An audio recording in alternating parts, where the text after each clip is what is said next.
Hello, friends. Today for story time, we're going to read The Three Little Pigs. It's an old time story. Perhaps you've heard it before. Let's see how this one goes.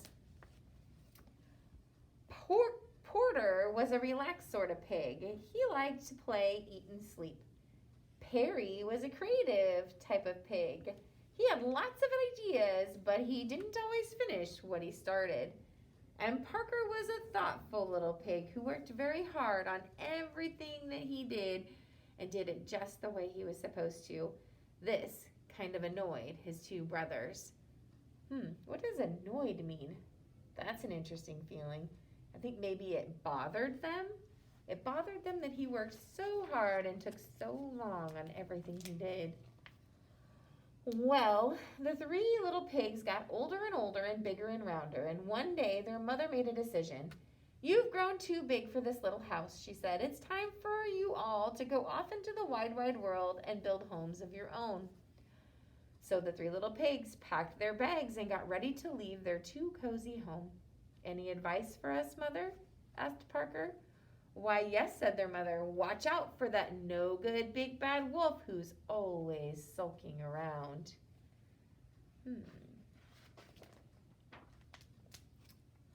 And remember, always work hard. Remember to plan, and whatever you do, do the best that you can.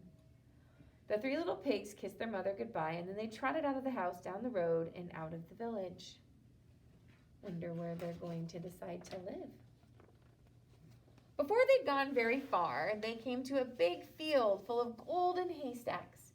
"You know," said Porter quickly, "I think I'll build my house of straw. It's a nice color and the house will be easy to build."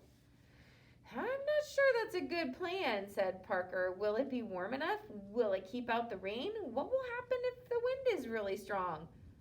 Wow, that Parker really does think ahead, doesn't he? Porter rolled his eyes. "It will be a great house," he said, "and I still have time to play when I'm done." "All right, then good luck to you," said Perry and Parker, and they continued down the road.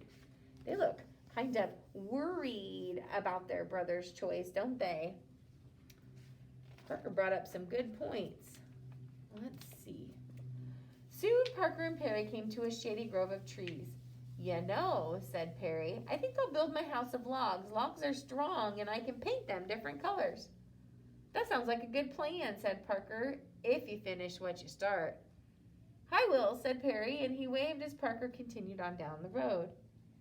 Perry stood and looked up at the trees. He said, "Cutting down those trees would take a long time. I'll just build my house from the sticks on the ground instead." And that's exactly what he did.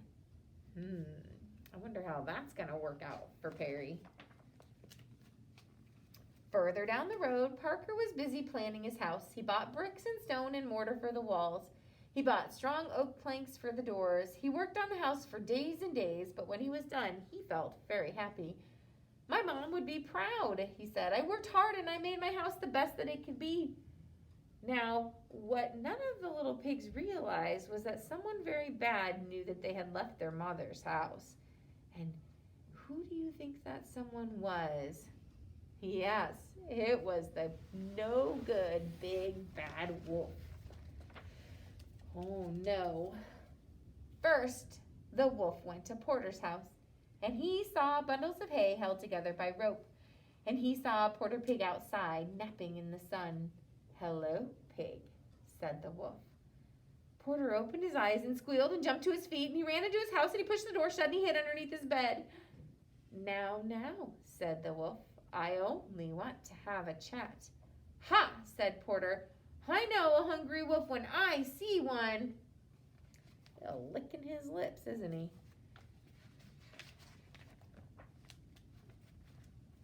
"It really doesn't matter," said the wolf. Little pig, let me come in." "Are you kidding?" said Porter. "Not by the hair on my chinny chin chin." "Then I'll huff and I'll puff and I'll blow your house in." The wolf stepped back and then he huffed and he puffed and he blew with all his might. The straw house flew apart. The wolf pounced. The pig bounced, but Porter squealed and ran. Said the wolf. Unfortunate. Looks like Porter managed to get away somehow. The next day the wolf decided to try again. He strolled down the road until he saw a flimsy house made of sticks and twigs. Perry was lying outside on a hammock. "Hello, my little piggy," said the wolf. Perry jumped up in fright. He ran inside his shaky house and pushed the dresser against the door. "Ha!" said the wolf. "Does he really think that's going to help?" And he cleared his throat. Little pig, let me come in." "No way," said Perry. "Not by the hair on my chinny chin chin." "Then I'll huff, and I'll puff, and I'll blow your house in." Look at him licking his lips again. I think he's hungry. What do you think? The wolf stepped back. He took 2 huffs, and then he took 2 puffs, and then he blew with all his might. Sticks and twigs twirled in the air. The wolf pounced, the pig bounced, but Perry squealed and he ran. "This just won't do," said the wolf. It's like Perry managed to run away too. Thank goodness, they're fast little piggies, huh? But it left a very hungry wolf, didn't it? But the wolf knew there was still one more brother to visit, so he strolled on down the road until he saw a house made of stone and brick. Parker was digging in his garden outside. "Hello, friend pig," said the wolf. "Don't you friend pig me," said Parker. "Leave now or you'll be sorry." "Ha, I doubt it," said the wolf. Parker went inside and slammed the door. The wolf heard 3 locks locking and 4 shutters slamming. Slam, slam, slam, slam. He stood back. Little pig, let me come in." "Not by the hair on my chinny chin chin," yelled Parker. "Then I'll huff, and I'll puff, and I'll blow your house in." "Go ahead and try," said Parker. The wolf huffed 3 times. He puffed 3 times. And then he blew with all his might. Nothing happened. "That's a surprise," said the wolf. Now he huffed 4 times. And he puffed 4 times. And he blew again with all his might. Still nothing. The wolf tried again and again and again. "This is not at all going the way I expected," he said. He figured that he was just going to blow his house down like he did the last 2 pigs, didn't he? It didn't work out that way, did it? Finally, the wolf fell flat on his back, puffing and wheezing. He heard the shutter creak open. "I knew my house would stand up to that no-good wolf," said Parker. "I'm just glad he didn't think about coming down the chimney."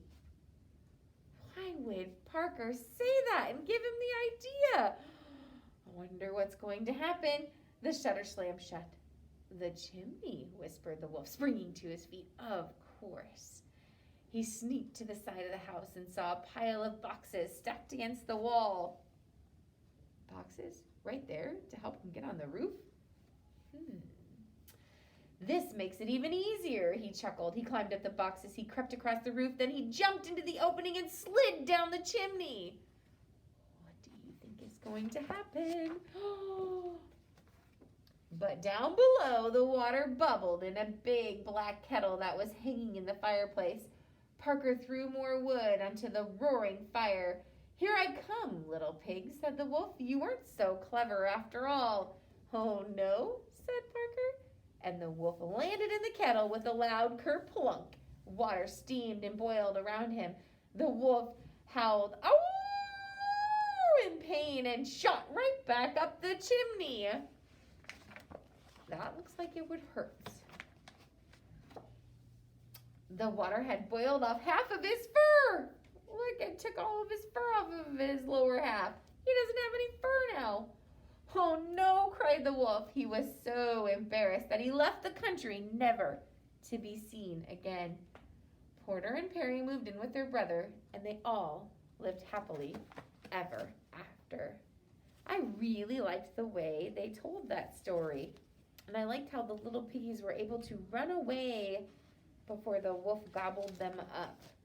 What did you think of the way they told that story? Have you ever heard the little pigs before? Did you hear something different? I don't know. That was kind of fun. I hope you enjoyed, friends. Take care.